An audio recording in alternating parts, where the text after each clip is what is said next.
In shadows we lurk, in shadows we play. This is Night Shift.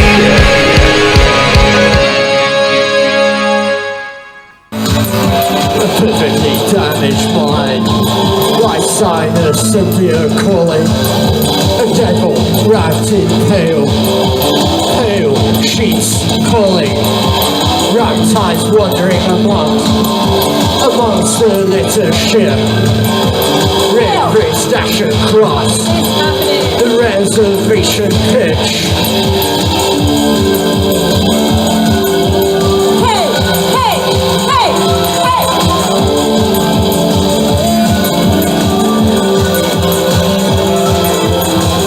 The forest bowls, playing with the dead.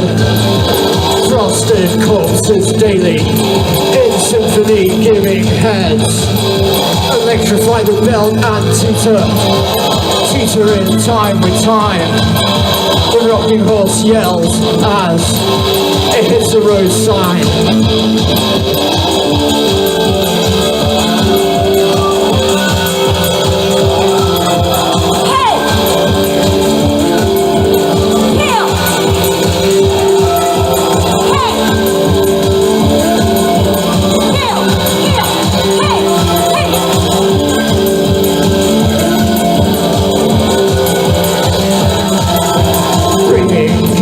Small, Boston preferably rounded, trinket mountains now. The death knell sounded, a perfectly damaged mind, like sinus severe calling. A devil wrapped in pale, pale sheets calling.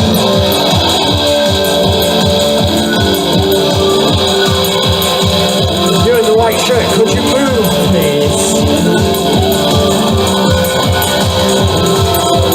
Perfectly damaged mind. I'm shallow! You're in the way of my phone.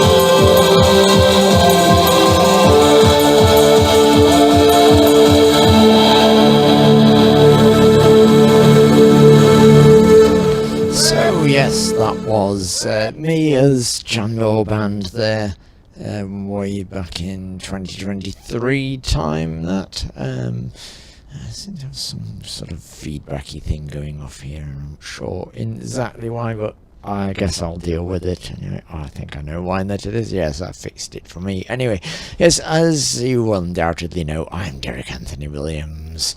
I'm on a list, and this is Night Shift Goth TV, and in a little while I'm going to be interviewing Ariel Undine of Machine Rock's fame, and Siren's spell is what she's up to now, which is what we're going to interview her about. But in the meantime, I want to play a brand new track from the fabulous Bats of Queenswood, who are coming along to play my festival at the end of November. This is their brand new track and video. You may know them from Das Fluff fame.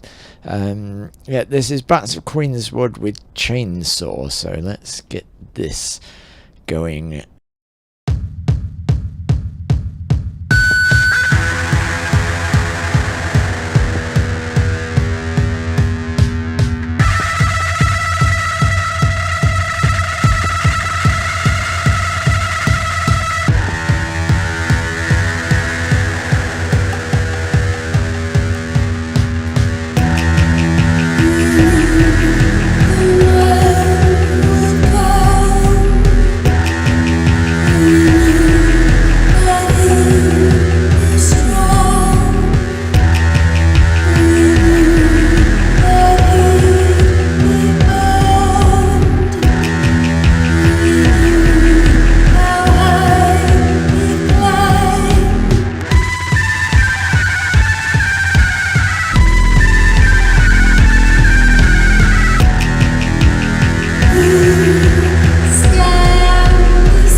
that was Bats of Queen's Wood. They're very, very, very good. I can't wait to have them at my festival. So you can't buy tickets for it, it's already sold out. So there you go, that's something. Right, yeah, I'm going to play a bit of... technically it's not Siren's spell, it's what she did before that. It's Machine Rocks, but she will still be doing some of the Machine Rocks songs, but she must, it is important to emphasize that she is indeed a new project now, even though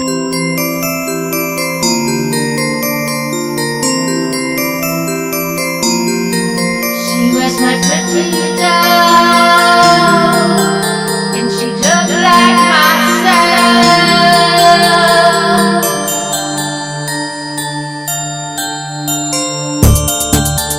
No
Right, okay, we should be able to go to the Stardust Siren herself, Ariel Undine, of Machine Rock's fame, which you just saw, and now Siren's spell, and also, look, that's behind her, if you let us see the top above your head again.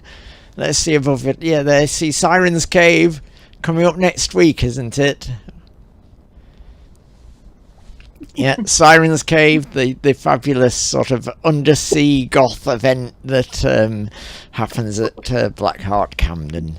Anyway, we need to get talking about things like your music and that sort of thing, and obviously how incredibly fabulous and mermaid-like you are. Well, anyway, yeah. So you used to be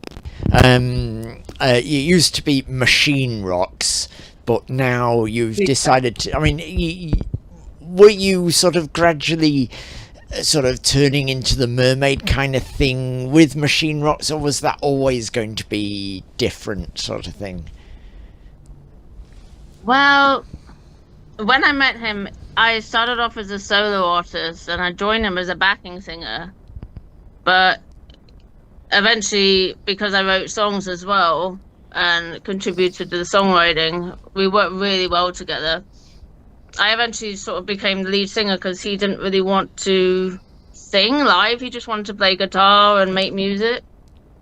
So I think had I had the confidence when I first met him, because he asked me, do you want to start it as your own name, like Siren Spell, or do you want to do Machine Rocks?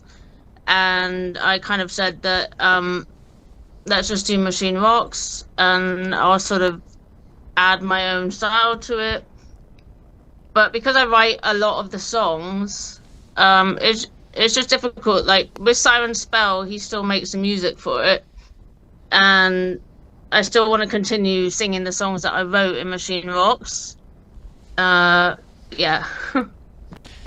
Yeah, so so in effect, in many ways, sort of Siren Spell is kind of the continuation, but it's still very much, it's still now, you would say, perhaps more focused directly on your passions and feelings, so to speak, I would imagine. Well, I really don't want to stop. Singing and writing lyrics and creating and performing makes me really happy, and also supporting other artists with the Siren's Cave Club that I created. Is the reason why I created it is because I'm a singer and a musician myself, and I want everyone who performs to feel really honored and loved and supported, because there's not enough of that in the music industry, as I've discovered. So I created Siren's Cave as a place of like welcoming and warmth, and like, you've come home, you can feel very welcome there. That's why I created Siren's Cave, to support other musicians, because I'm a musician myself. So with what you're going to do as Siren Spell, are we going to see any kind of sort of greater evolution towards the sort of mermaidy thing that you've kind of got going? Are you going to, in some ways, sort of try and have more of that atmosphere to things, or?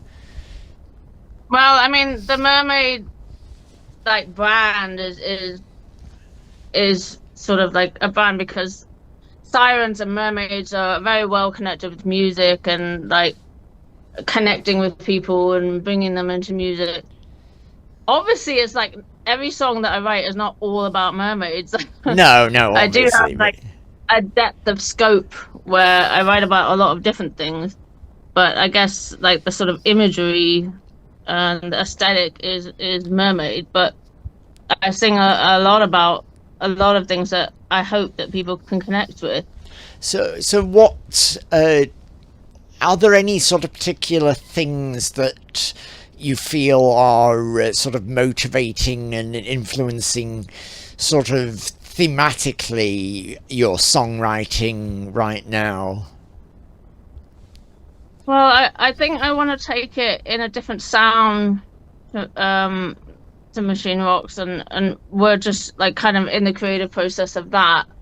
But obviously, I still want to sing my own song, so I guess it's just a case of rebranding. Yeah, so I've written like a poetry book, and I create a lot of my songs from poems. So we're just like working on the sound at the moment, so something different. But I will probably be like finding other band members and stuff to go along this journey, because yeah, like Richard still wants to make the music, but he doesn't really want to perform live anymore. Yeah. So So what, in terms of your poetry, what things inspire your poetry then in order to create the subjects for your songs? I mean, are there any world events right now or anything that are influencing it, or is it just abstract elements? So tell us more about what goes into your poetry and what you write about. well, I mean, obviously I love fantasy, so I love creating music videos that like have a fantasy theme and stuff. But I also write a lot of like, one of my favorite artists is Jeff Buckley and the Doors, because they sing like a really deep emotional resonance that connects with the soul. So I grew up in Venice Beach in Hollywood, California. I grew up listening to them, and that sort of shaped my sort of concept of music. Janis Joplin, the Doors, all that. My parents were hippies, and I actually grew up in Venice Beach with a circus dance troupe. So I always had this sort of like kaleidoscope of colors and acrobatics and dances, and I very much want to immerse like 3D projection mapping to transport the viewers into another realm, like with the concept or the theme of a song. And I also did set design in Hollywood, so I really want to immerse myself in connecting all that. But like on a more personal level, I do like to write about empowering things and sort of like just things that people can connect with. It's not all just fantasy. I've got a broad range because I've lived, like I've lived. Really? life. Yeah, I didn't know. Yeah. What's it been like living in the undersea kingdom? So, have you met Aquaman? No. The thing is with water and the whole mermaid theme, like people can argue that it's like escapism, but isn't that what music is about? Escapism. Well, that's my opinion. Just to escape from the boring, mundane world for a few hours and be transported into something else with emotion and depth. I mean, that's what music is about for me. You know, so I've battled a lot in my life trying to like get my vision out there, and it's not easy. But like, I'm not going to let anyone stop me either. No, of course not. I mean, never let anyone stop you. I mean, I'm on a list of people that should be stopped, apparently. But, I mean, obviously, I mean, you know perfectly well, you wouldn't be sort of having this interview were it not for the fact you might like to put your phone back a little further, your camera back a little further, I don't know, but I guess get more of you on screen. That's the better thing if you can. Anyway, I mean, obviously we wouldn't be doing this interview, and I wouldn't have sort of had you play. I think I've had you about 5 times at my events now. I'm not sure, because there was the Brixton gig. I think you're an amazing promoter, because you but it's because I think you're just this is what you do is you're what amazing, I want. but it means so much to me that you really actually believe in the music and you believe in it. Like there's not a lot of promoters that actually just really resonate with it. and I think you're amazing, and I really thank you for everything. I mean, that's what it's always been about. I mean, I started sort of doing promotion in the first place with like electronic music because I heard electronic artists often saying, "Oh, there's no one sort of putting on electronic artists." So I thought, "Oh, I can step in there." And I also felt like, you know, women were so underrepresented a lot of the time, so I wanted these amazing women I knew, such as yourself, for example, you know, could come along and show people that women are absolutely amazing at music and that sort of thing. And I mean, that's very, very much what you are. I mean, I've always been so impressed with your stagecraft, your presentation of the songs, the fact that you actually put some effort into something that is more than the everyday life. To see, that's what live music should be about for me, and that's why I've always very, very much enjoyed. And of course, the fact that you've got an absolutely killer voice, which is definitely very good. So Well, I mean, it is actually honestly quite a lonely life because, you know, as much as people say they want something different, when they get it, they don't actually know what to do with it. So, you know, a lot of bullying I've gone through, like being 45% deaf in each ear, being a woman, like I've really had to like push like my whole life, you know, and it's hard. And so I really thank you. Actually, support is amazing because like judgment in society only creates isolation, so your support actually creates more creativity. And I love the aspect that you're coming from, like how you support artists. It's really amazing, and I appreciate it from the depths of my mermaidian heart. I mean, yeah, to me, it's just, I mean, it's, as I say, you embody the things I was looking for. I look for the things that are different and exciting and visually interesting. I try to do that myself. I don't know if you've noticed, but, you know, that's what it should be all about. So, you always look fabulous. Well, I wish I had your figure, honey. Like, oh my God, those legs. There's nothing Honey, wrong, nothing wrong with your figure anyway. We don't do that sort of,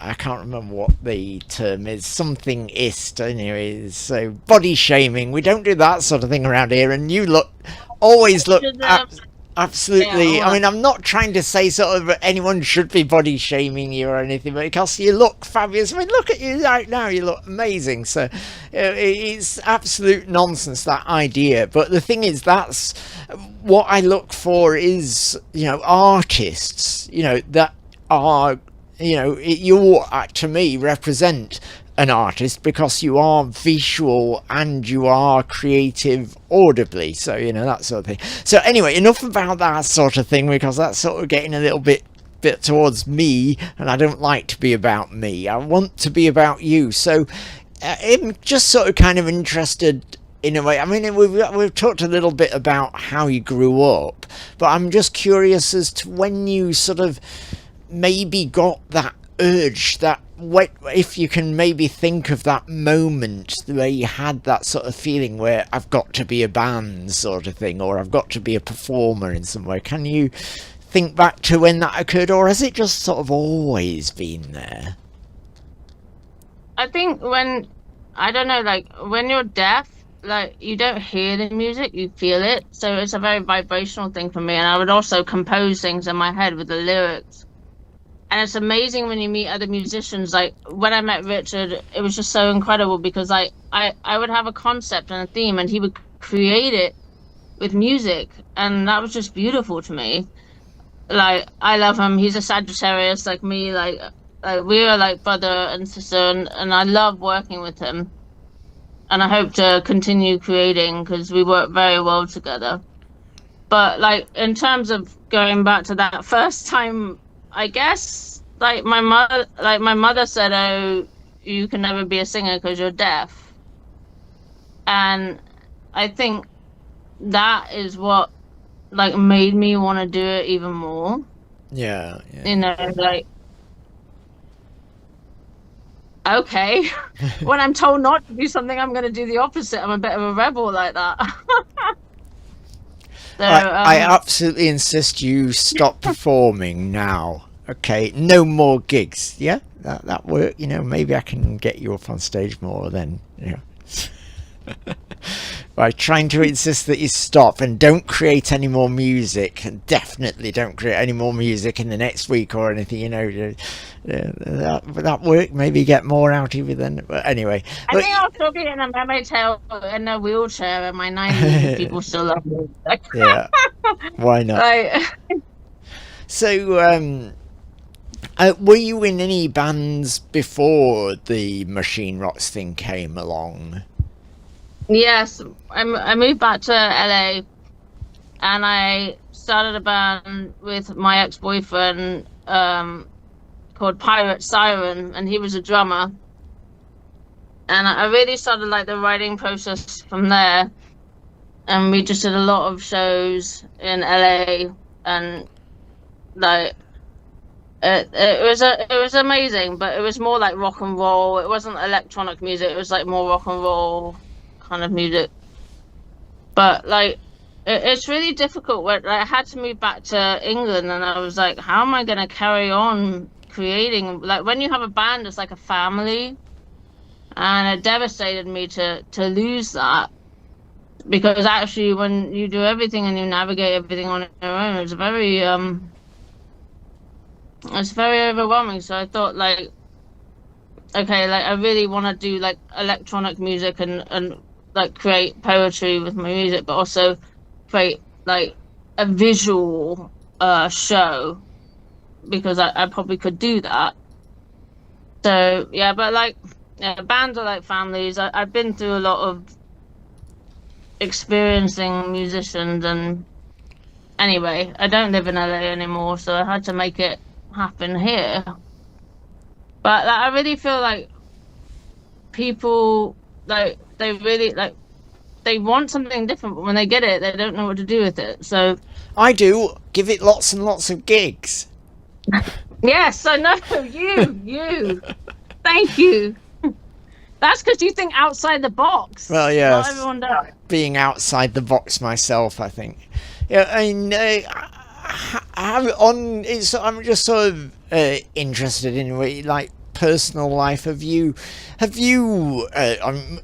been sort of pondering about this a bit myself, and my sort of. Oh well, that's entirely what we expect, you know. We would expect nothing else. And has that been? Have the sailors been bringing it to you or something? Anyway, yeah, I'm just so curious. As I say, I've been sort of pondering, like it's been said, like films that represent people's lives and stuff, and their sort of mundane, real world stuff. And I feel I've never really connected with them, but all the fantastical.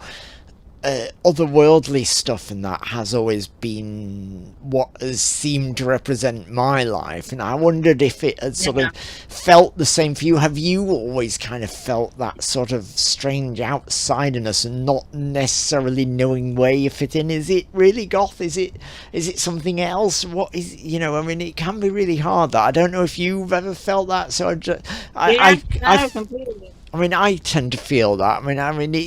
Especially with this fabulous aesthetic, which isn't necessarily exactly goth or whatever, but you know, it kind of fits in and that. And I often feel like I don't know what it is necessarily that I do, and so that's sort of what makes me ponder if you've sort of wondered, is this right, sort of thing, you know. I think I've always felt like a loner, and like I always danced to my own drum beat, but it was always like I would always be friendly with everyone, because I accept people from all walks of life. You know, I've been through quite a lot, so I don't like to judge people. But it's definitely like being a loner and dancing to your own drum beat, and just like creating what you hear and you feel. And yeah, I guess because I did animation, and I started drawing like sci-fi cyber mermaids to start off with, and also like I did have a water birth. Like my parents were hippies in LA and Venice Beach, and I had a water birth, and like when my mum gave birth to me, she said she heard like a choir of angels singing really loudly. I don't know what drugs she was on, but All the best ones, but apparently. I don't know. Water has always just been such a like a strong core point because it's so calm and soothing, but it can also be quite that intense. But that kind of transpires into like the music as well. I I like to write deep lyrics that really reach into people's like souls and grab them in the heart because I what's the point? I don't know how to do anything else. So yeah, that like the water and soothing and I don't know, just become like a sort of brand. So I hope the Siren spell can continue, Well, and I hope I I'm can sure create it new will. stuff. Wait, I mean, obviously, I mean, I know I keep sort of on about it, but I'm a fan of what you do. That's why when the chance arose to get you on the bill for the Luton gig coming up on the 2nd of August, that's when it is, the George II in Luton on the 2nd of August. Intriguing combination there.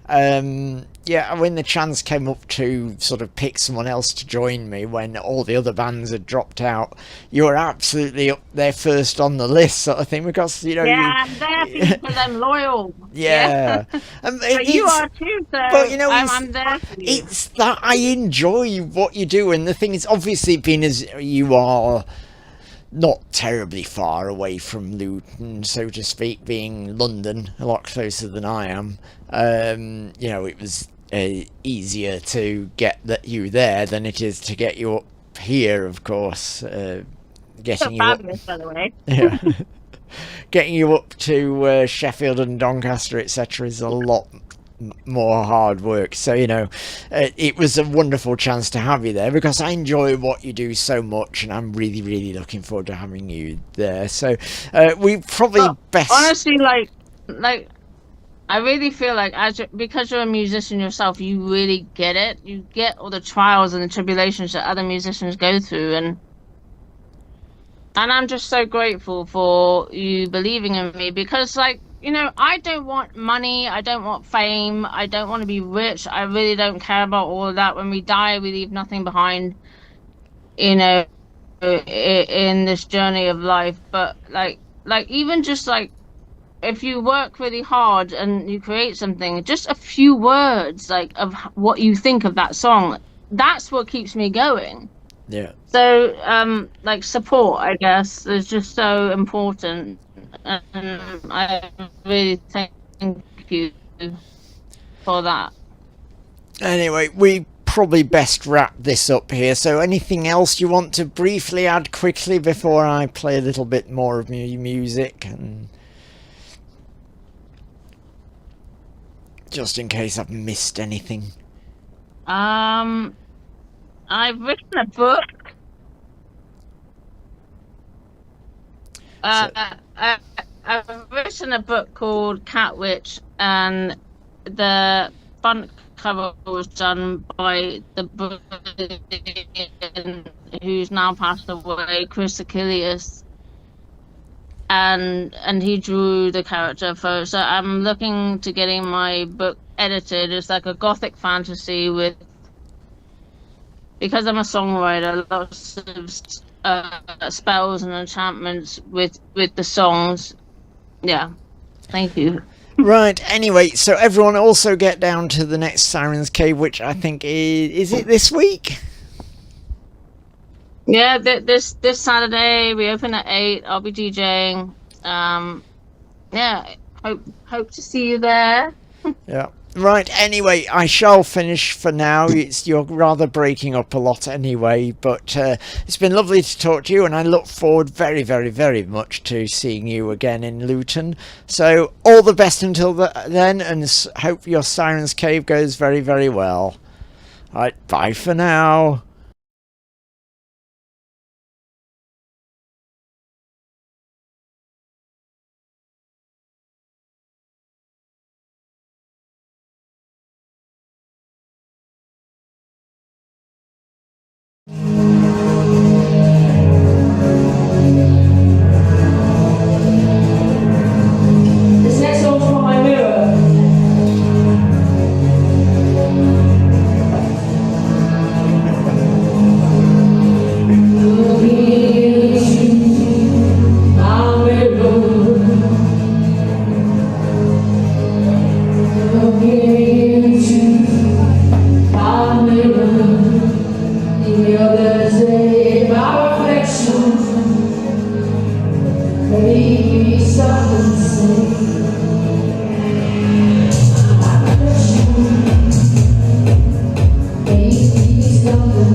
Absolutely wonderful and fantastic aerial performing.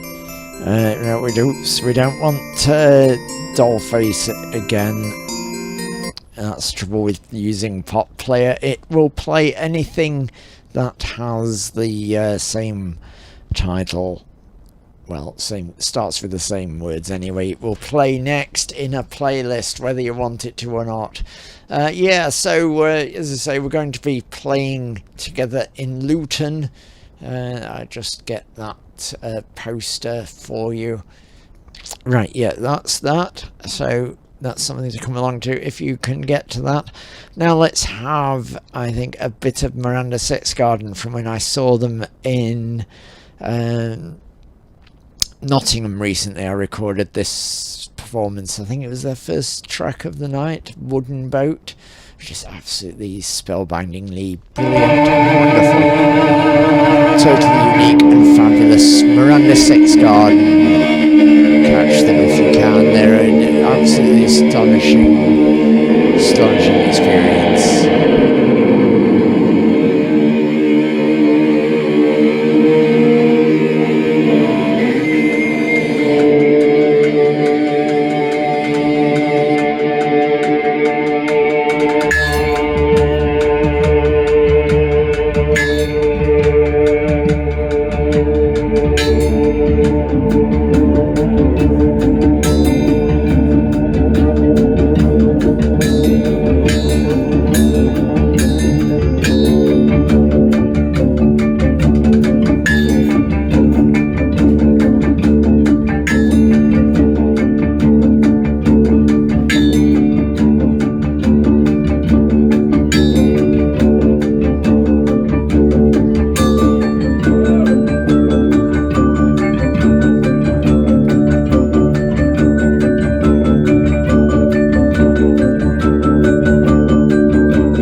that was the wonderful Miranda Six Garden live in Nottingham recently. Anyway, as I say, we've got this coming up in August, the 8th of August. Spectraleyes is over from Canada, so I thought it would be a great idea to have a gig with her. You know, don't get her around very often, so I figured, well, let's do that then. And so let's have a bit of Spectraleyes, well, a live video we'll have of her. Yeah, that's going to be on the 8th of August. We've got the incredible Sister Chain and Brother John. We've got Memory Theatre as well. I have to try and get an interview with Memory Theatre and Spectraleyes as well in the coming weeks. But yeah, that's something very much to look forward to in Leeds. So that's not far away. But, yeah, played with Spectraleyes in Canada. Very, very good. Right, anyway, let's have Spectraleyes, Emotional Vampires, live at Seascape in Toronto. This will be the last one for tonight. Causing a commotion. 'Cause everything's a crisis. I don't know how to fight this. Emotional vampires! Feed on your devotion. If one thing is amiss, send me to the abyss. Emotional, emotional, emotional, emotional. Emotional, emotional, emotional, emotional. My torment is an endless pit. So drip your life up into it like a money scheme to get rich quick. That's a honey trap that'll make him sick. Pretty little lover sitting in a tree. Wanna rent a target? 1, 2, 3. Oopsie daisy, that wasn't me. He didn't really fall for that again, did he? Emotional vampires! Causing a commotion. Emotional vampires! Feed on your devotion.